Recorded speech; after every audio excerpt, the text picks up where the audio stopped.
A while back, I started buying a house with my boyfriend. We decided to let his brother and his brother's wife and kids live with us. The wife and I each got pregnant within a few months of each other, and so the house was totally wrapped up in baby preparations. Well, when it's her turn to give birth, he gets back with her, and he's all aglow and happy, saying how much the new baby looks like him, and he says I couldn't deny her the baby if I tried even without the paternity test. I thought this was a weird thing to say. As far as I knew, their relationship was good, so I didn't see why they would do a test. The first time he said it, I let it go, but he said it a few times to a few family friends, and it really started to bother me. Especially that everyone just took it in stride. Finally, when everyone was gone to various places, I asked what he meant by that. I was like, you keep talking about a paternity test, what's that about? And he said it was the one they do when a baby gets born at the hospital, and I asked what he meant, and he got frustrated and said, you know, the one they always do at the hospital when a baby gets born, like you guys when yours was born, so they can put it on the birth certificate. It confused me even more. I explained to him we didn't have one done, that we filled out the birth certificate paperwork beforehand, and all they did was ask my boyfriend if he was the dad, and he said yeah, so they marked it down. He got really quiet, and it kinda clicked for me that something was up, so I said maybe it's because I have different insurance, because that's all I could think of. Well, he shut himself in his room, and when his wife got back they had a huge fight, and it turns out she's been cheating on him for like 6 years. Everyone is upset with me for telling him because it ruined their happiness about their new baby. Am I the idiot? Not the idiot. You're the least person to be the idiot here. Obviously, your brother-in-law had a lot of anxiety about being the father of the child, and for good reasons. Their happiness was based on very fragile foundations. If learning about how hospital works can destroy it. To blame you seems to be an easy way out for people who want to deviate from the matter at hand that has nothing to do with you. Please don't let anyone make you the bad guy of this story, this wouldn't be healthy for anyone. Not the idiot. There's a good chance he'll have to pay for this kid for the next 20 years anyway. Disgusting that she'll get away with partially enslaving this guy by tricking him into thinking he was loved. Partial enslavement might not be the right term, but I can't figure out how to describe being immorally forced to give up your pay, freedom to move jobs, lower paying not stressful, obviously you can go to higher paying, and derailment of your life or dreams to support some parasite and her baby. Not the idiot.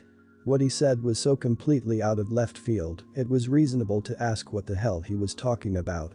And then when you realized, you tried to spare his feelings with a maybe it's different insurance excuse. What in the hell is everyone's problem for being upset at you? Dear Lord, you are not the idiot. The man deserved to know. Maybe they can fix their relationship, maybe they can't, but just because the fallout is inconvenient doesn't mean he didn't have a right to know, or you did anything wrong. My fiance makes this really stupid face in pictures. Smile big, but with your mouth closed. Then just let your jaw hang open. It's this awkward weird cross between a smile and gaping mouth. Sometimes he just opens his mouth really wide without a smile and looks super I don't know, shocked. Excited. He only does it sometimes, though. Before we started taking pictures, I just asked him if we could try to make these nice pictures so we can share them. Got the camera ready and he makes the face. I asked him if he could just smile regularly, he got all pouty, saying that's no fun and come on, lighten up. I got really frustrated because we took about 5 pictures with that stupid face. I even made the face with him once, thinking it would get him to do a normal one, but he refused. I got really frustrated and asked him why he's doing this, does he not want to make an announcement, etc., and he said he did, but he didn't get what was wrong with showing a little personality while we did it. I said that we don't have many nice pictures of us other than ones at other weddings, where he's not making that face, so can we just get one? And if it's so important to him, he can send the one of us making that face together to his family or friends, and I'll send the other one out to mine. He said that was stupid. I finally said fine, we'll just send out an old picture from someone's wedding or something where we actually look nice. He told me I was being hypersensitive and it shouldn't matter so much what other people think, and I said it's not about what other people think, it's about what I think. Maybe I went too far, but I said, if you can't even just pose for a few pictures with a normal face instead of looking like you're a drunk frat guy, maybe you're not mature enough to get married yet. He said I overreacted big time and is pissed at me for that comment. I ask him what the hell that face is supposed to be, since it's obvious not a smile. Am I the idiot? Not the idiot. Your comment is hilarious, and your boyfriend is a hypocrite. He obviously doesn't care about how you feel, but cares when his feelings are hurt for you, rightfully pointing out he looks like an idiot in the photos. One thing I'll say is that it is very likely your boyfriend is insecure about how he looks. He makes stupid faces because if he makes a normal face and then it doesn't turn out well, he will feel like he ruined the photo with his looks. If he makes a stupid face and acts goofy, he can always laugh off the photo and say he wasn't trying to look good anyways. Not the idiot, with bonus points for the sick burn. The reason he's making those faces and accusing you of caring what other people think is because he cares what other people think. He's embarrassed about doing a public announcement and is trying to make a joke of it, probably so that his friends don't poke fun at him or something. Unfortunately, he's approached this in the worst way. He should have said he wants to do something else, but instead he's just trying to ruin the way you want to do it. The smile in pictures may not be a hill to die on, but a partner who refuses to respect your feelings. Not the idiot. You just got the first taste of what being married to this guy will be like and how little he cares about your valid feelings. Once you are married, it's only going to get worse. Hell, do you want all your wedding photos to have this guy next to you, looking like you married a male blow-up doll? You're not the idiot, but if you marry this guy despite his being unwilling to not humiliate you, you will be an idiot to yourself. So, my daughter, 8, goes to a school system that just recently jumped on board with remote learning. As in, we literally just got tablets set up through the school last Friday. Prior to this, my daughter was going to school twice a week and was never sent home with any sort of school or homework. Instead of easing their way into the remote learning like most schools have done, they decided to slam my daughter with 137 assignments the same day that the students were given the tablets. I'm sure you can see my frustration. On top of this, the assignments are due today. All 137 of them. Not to mention the 6 mandatory Zoom meetings throughout the day, which leaves very little time to do the actual assignments. And you can't access the assignments past 4 p.m. or on the weekends. My daughter and I have been working very hard. Literally, from 5 a.m., my daughter is an early bird, until 4 p.m. in the evening, we are on that damn tablet trying to complete these assignments.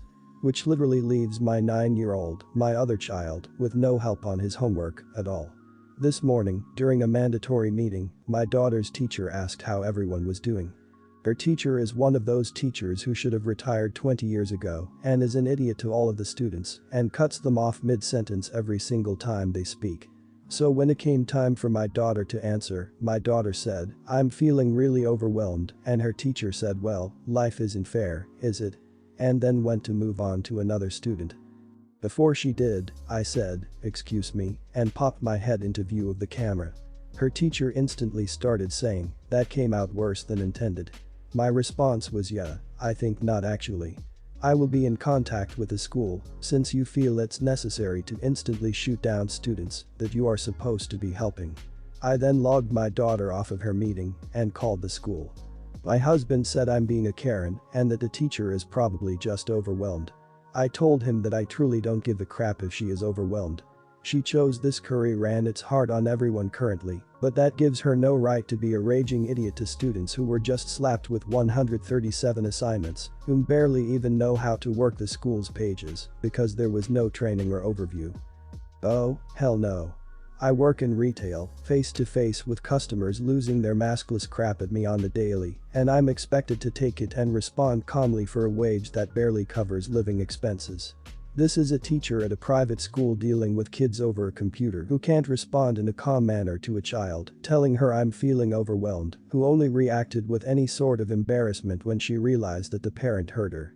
Not the idiot.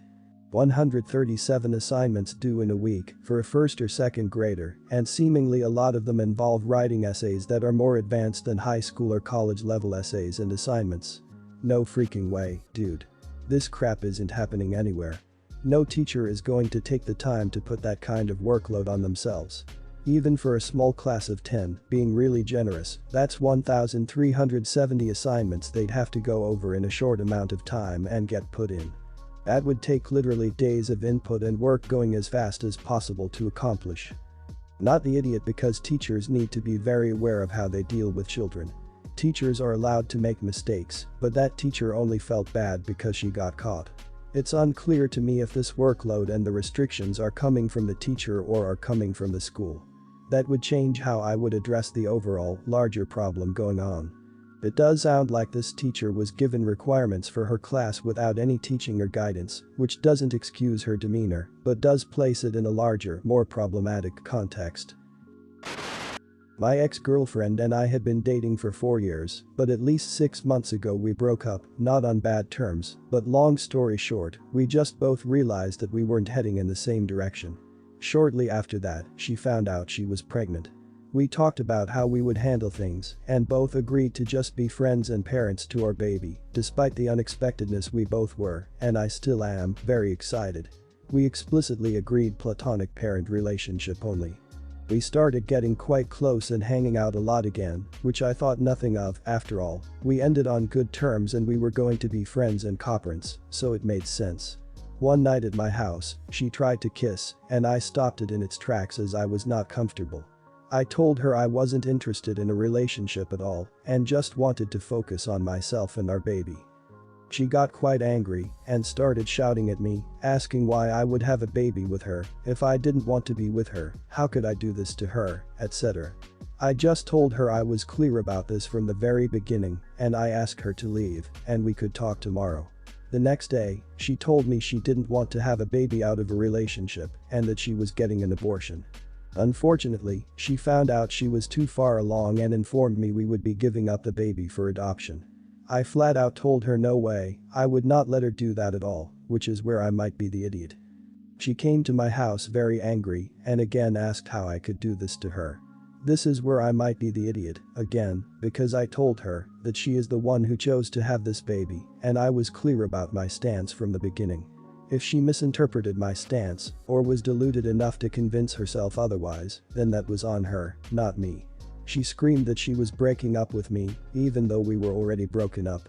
She talked to my parents and sister, and now they are mad at me as they really like my ex, and how can I do this to her, and her parents came to my house crying and begging me to give it up for adoption.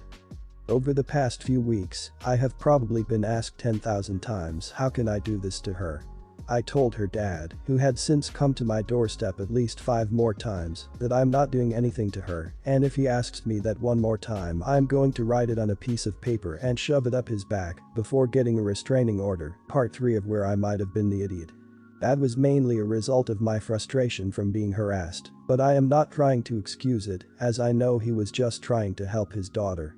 At first, I thought I was overwhelmingly in the right and that they were the wrong ones, but now everyone has me questioning everything. I know it screws for her, but I genuinely, if she didn't want a baby out of a relationship, she should have had an abortion when that was available. Not the idiot. I saw your comments and see you have an attorney already. That is very good. Just take precautions for yourself so that you are safe. I think you need to have a formal sit-down talk with your parents. At 28, they probably expected that you two were going to get married and are hurt. I personally think it is an idiot thing for your parents to be guilting you, but they probably don't really fully understand the situation. I would also talk to the attorney about how to deal with the ex and her family. No idiots here. She is pregnant and hormonal and worried about her future. She doesn't want the baby, but is being forced to give birth because it's too late for an abortion. If you truly want to raise the baby alone, then take full custody. Don't involve her beyond child support. There was another post here a long time ago about a situation like this, and the man wanted to force the woman to be in the child's life. If you are ready to raise the child alone, great. If not, the child will suffer from feuding parents and a mother who didn't want it. Not the idiot. If you want to be a single dad with full custody, great. However, make sure you have the financial resources and a plan to be a single dad. Make sure that you are doing this because you want the child and not because you want the child and want to get back with her. I just want to point out that if she does not want this child, do not think or expect her to help you out when it gets hard. She can give you the child, pay child support, and choose to never see the child. Never seeing the child is also her right. Some context first, I had to get my several organs removed in 2015. I'm dealing with menopause at 28 years old and still deal with a lot of pain. This is just my life now. I admit that the chronic pain definitely puts me on edge quite often, and I have a lot less patience than I used to have. Now for how I may be the idiot. I had gotten a puppy mid-summer, and he was approved to come to work with me after he was 6 months old, got fixed, training, etc., so he started bussing on my lap with me. Lots of people ask to say hi and stuff, I don't mind. I got him because I decided my life isn't viable for adopting a child, low wages, no time, and I'm single. I had a rough childhood in poverty and refused to bring another kid into that. Pretty much, the universe is telling me that children just aren't in the cards, and I've accepted this. Anyways, yesterday I was on my way home from work with my puppy sleeping on my lap. A woman sat next to me and started gushing over him and then started talking to me. Puppies are excellent practice for children. That's nice, but I'm not having any. Oh, never say never. I used to say that too until I popped out 3 beautiful sons. Starting to get really uncomfortable. Cool, good for you. Not going to work for me. Well, you're still young, you better get started now before you miss your window. The clock is ticking. At this point I was near tears from frustration and said, "Lady, I don't have a uterus, so I think that window had freaking long passed. Maybe you should put more thought into what you say to strangers before opening your mouth next time." She looked at me shocked for a moment before she spit out, "Huh, maybe it's a good thing you can't get pregnant. You have the attitude of an abusive parent." I had had enough and got off at the next stop, even though I was several stops away from home, and cried on a bench for a while. When I got home and started venting to a friend, they said that what she said was obviously horrible, but I shouldn't have antagonized her and just moved to a different spot when she wouldn't drop the subject. Am I the idiot? Not the idiot, but I would recommend simply saying sorry, we don't know each other, and this is an inappropriate topic for strangers. Have a nice day. Cut it off before it reaches an upsetting point. And put in some earbuds or leave it at that. I have a kid, went through traumatic labor, and still get asked by random strangers, "Oh, he's so cute. Do you have more?" My response is always no, and this is a sensitive topic for me, and that seems to shut people down quickly. Not the idiot, I'm 29 and had a rare uterine cancer that required immediate removal of my uterus and 1 ovary. I lost my chance to have children at 26. It's been 3 painful years and I feel your pain. Hell, that lady. She's a crap person, probably raising crap people. I'm so sorry this happened to you. I had my own break triggered by a stranger while I was at work. It wasn't the same situation, but I did cry a lot. Good vibes to you, OP. Keep your head up and love that puppy with all your heart, my pup has mine. Not the idiot. That lady was presumptuous, and persisting to press the issue after you tried to shut it down was just rude. It's pretty much a cardinal rule that you don't ever badger people about having or not having children. I'm also sorry some random idiot decided to pester you to the point where you felt compelled to reveal deeply personal medical information just to get her to shut up. I wish you good health and happiness in the future. Enjoy that puppy.